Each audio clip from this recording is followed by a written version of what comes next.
ফেব্ৰুৱাৰী মাহত এডিআৰই পৰীক্ষাৰ ৰিজাল্ট দিব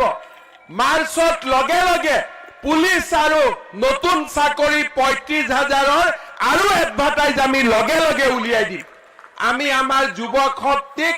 ব্যস্ত কৰি ৰাখিছো কোনেও যাতে বেলেগ ৰাস্তাত যাব নোৱাৰে মোৰ সুপ্ত প্ৰতিভাক মই আগুৱাই লৈ যাব পাৰিম আমাৰ ৰাজ্যত যুৱক যুৱতী কেতিয়াও পথভ্ৰষ্ট হ'ব নোৱাৰে মই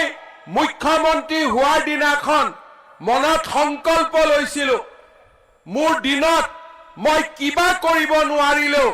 এটা অন্তত কৰি থৈ যাম অসমত যাতে চাকৰি নামত কোনেও 1 টকাও খাব নোৱাৰে আন্দোলন কৰাৰ সময় নাই এটাৰ পিছত এটা চাকৰিৰ পৰীক্ষা